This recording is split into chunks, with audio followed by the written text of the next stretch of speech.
All right, guys, thanks for coming. Obviously, another important week here as we get ready with Minnesota up on Thursday. You look at their team, they're now fully healthy. They've got Battle back. He was out for a good part of their early preseason. And they're playing really well. Obviously, they've had a couple close games here of late. Had a chance there. Wisconsin lost by 3. We obviously know how hard of a place that is to play. So we expect what has become really the tale of this Big Ten season for every team in the Big Ten. When you look at the scores, and you got to play well on every given night to give yourselves a chance to win. And if you don't, it's going to be a long night. That's the reality of this league.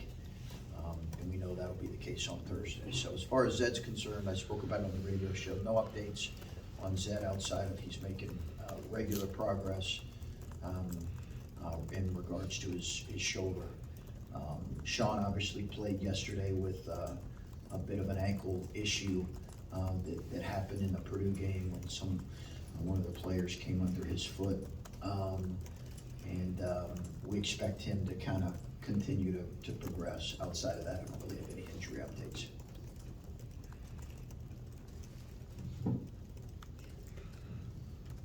You touched on your radio show about how you've dealt with 2-2-1 press, diamond press, man-to-man press. When teams are throwing different presses at you like that, what are some of the keys that you're asking like Bruce to be reading? What are the things that guys need to understand better if teams are throwing different looks at you like that? Yeah, I thought, I think Bruce has been, let me go back to the Rutgers game, Adam.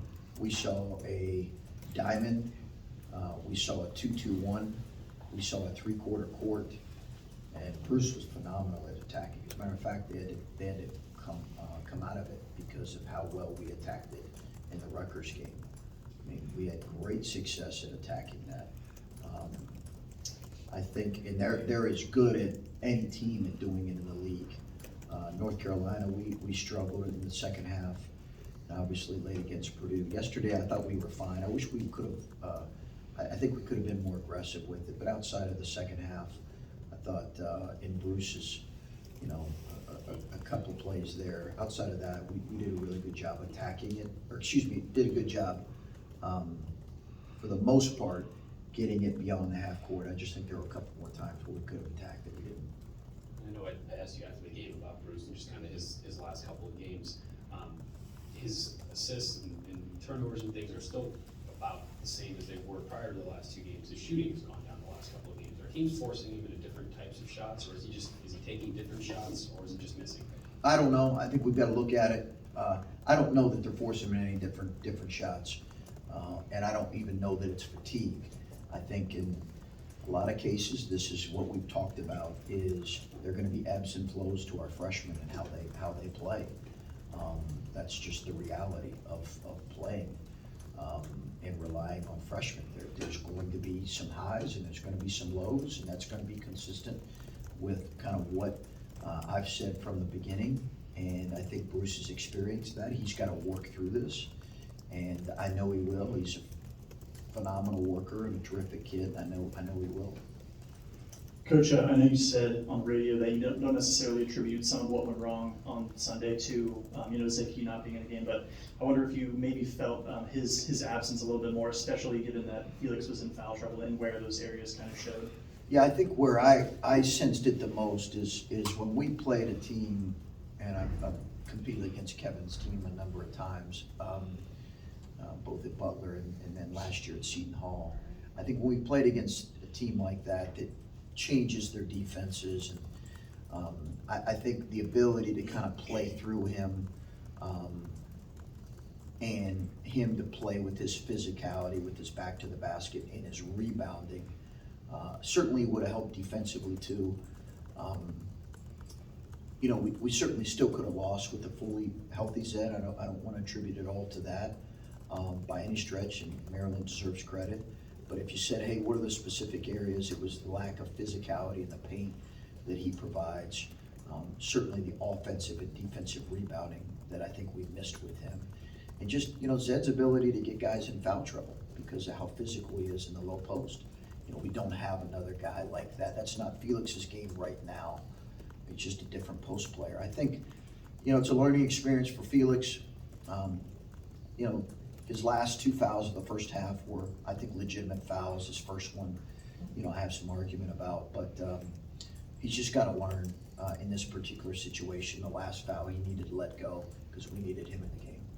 Yeah, so is that a different conversation you have to have with Felix if he's, you know, the next few games or however long Zed's out about, you know, being more conservative with getting in foul trouble because there's not another, you know, big guy you can put on it? Yeah, and in his defense, you know, we didn't put him in great position because we went for a couple shot fakes on his last foul.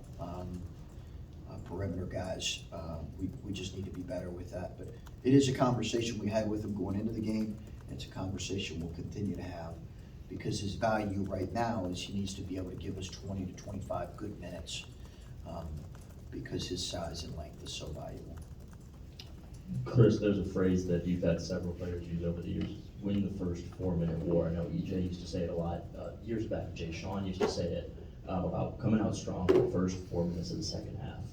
With this group, is that still a message that you guys are really putting the emphasis on? Well, we've obviously got to be better with it. This is now a couple games, the Carolina game and the Maryland game, where we did not perform well in the second half to start. So we've got to be better to start and have a better response. And our older guys on the floor have to lead the way in that situation. Obviously, we had, you know, three freshmen in the starting lineup, you know, first and second half, but we've got to be better than that. And it may be beating a dead horse at this point, but in the very beginning of that second half with Bruce in the first few minutes, now that you've had a chance to look at it a little bit, were those couple turnovers Bruce needed to keep his eyes up a little more, or his teammates needed to make themselves more available? Have you ever been able to look at maybe what went wrong in the first 2 minutes of those fields? Yeah, I think more than anything, it just, you know, he'll get better in those situations. He is better. He's been better in those situations. I point to the Rutgers game where he was phenomenal with it. I think he'll get better. I think we were in good spots, but it's a lot for a young kid, again, to go through that. And I understand why they called the walk. That doesn't get called a lot in that situation. I get it. But he'll be better with that for sure, and we'll find ways to help him. Hey Chris, when Felix was out, it seemed like you guys still enjoyed some success offensively with that smaller lineup. Just curious, was that more of a matchup thing that you see that it worked well against Maryland, or going forward, do you think that's a viable option if need be? Well, keep in mind now they were small too. You know, they were playing a 6'7" backup post as well. So it wasn't like there's a couple times where Gene was playing against a 6'9" guy, but it wasn't that significant. So we were able to. I don't know if that was a byproduct of going small as much as it was. You know, we were just in a little bit better rhythm offensively. We had some clunky moments offensively for sure, but that's not why we lost the game. It was a defensive effort in the second half. And then one last moment towards the end of the game, I think it's a little bit overshadowed just by the end result, but Roddy had a couple shots down the stretch that kept you guys alive. What have you seen from his recent improvement offensively? I think he's just got to keep getting better. You know, I think he's got to hang his hat on coming in and being a defensive-minded perimeter player for us. That's where he's got to really embrace his impact with this group. But Roddy's going to be a really good player. You know, I've said that all along. I know we haven't had a chance to kind of see. We've seen bits and pieces, but he's a growing young man, and he's going to get better and better. He's going to be a really good player here. Chris, how's it going, man? You talked about this kind of a bigger picture thing last couple of years and just what today's college basketball is. Yeah. And totally understandable. I'm sure every coach out there is going to have things with their roster where you're going to have to improve as the year goes along. But when you look and you consider the 4 freshmen that you've got, how they're playing for you, transfers that you found, having a Justice and a Zed, you know what I'm saying? In today's college basketball, could you make a case that that's a pretty good deal, like what you've got going this year? Yeah, I think, Timmy, the key is going to be, as we've said, is I think your biggest upside as a program is if you can keep talented young players together, you know, for multiple years. And then potentially, if needed, add transfers, or if you have a veteran or two, and then add a mix of really nice blend of young, talented freshmen, like I feel like we've been able to add with this class and the upcoming class. I think that gives you and your program the best upside to have some good veteran players along with some good young guys, because I think it really gives you a high ceiling as long as injuries don't play a role as the season progresses. I think the challenge is in moments where you know there's going to be growing pains, is managing them with the right amount of, frustration, anger, whatever you want to call it, and yet understanding that this is all a part of the growth process. It's tricky in college basketball, Timmy, as you know, because you follow scores in the game, as you guys all do who are in this room. It's just, you look around college basketball right now, and there are really good teams that are 1-4 in league play, and it's just, there's so much parity, and it really is determined by how you play on a given night. I wanted to flip it to Bryce, and maybe more specifically defense. I'm sure when you recruited him, you look at what his strengths are, but you could probably say, that's a 6'6", like 240. You maybe even made a comment about how he was like needing to lose some of that weight at the start of the year, but you can look and see a guy that's got the size to last through a Big Ten season, even as a freshman. But when you maybe highlight some of those plays late in the Maryland game, you probably do as a coach have to say, like, we can't have that, like on some of the blow-bys. How do you get him to go into that reserve tank to become a better defender while keeping up his strengths? He's got to go through it, and I think he's got to see himself in some ways. You get exposed in practice, it's one thing. If you get exposed in certain situations in games, right, that's for a good player like him and a hungry player to get better, I think that's a real opportunity for growth. And he sees it. He's self-aware enough. He's not a young man who's oblivious to that. He's self-aware. We'll help him with it. We've got to figure out ways to maybe keep teams from attacking him so much, and figure out ways where we can help him. And then he's got to do a better job with technique and attention to detail and not fouling in certain situations. So I think going through that, I think can be the greatest teacher for him. And it's hard to put, I shared this stat on the radio show about, 41% of our minutes were from our freshmen, and 0% of their minutes were from freshmen. And that's by no means an excuse. We need to be better. But the reality is we've got to learn from these experiences these young guys have to.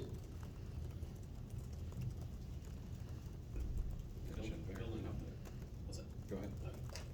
Building off of that, you used the phrase in the preseason about normalizing struggle, and you just talked about like with Bryce, like getting exposed in practice, then getting exposed in the game. What is it like normalizing struggle at this time of year as opposed to maybe like during the preseason when there aren't cameras there? Is that any different as a coach trying to walk these guys through some of those things when it's live game action? I think it is different. It's different when it's real game. I think all four freshmen have had a level of success, and they've handled that, I think, pretty well. They've also had some struggles, and we'll see how we handle that. But I think it's different when you're out there kind of for everybody to see, and everybody to do whatever they do when, teams or kids struggle. That's different when it's behind closed doors. And I think you try to help kids remember that this is really about us growing as a group, us moving forward. That's it. There's no reason to get embarrassed. There's no reason to. This is the normal process.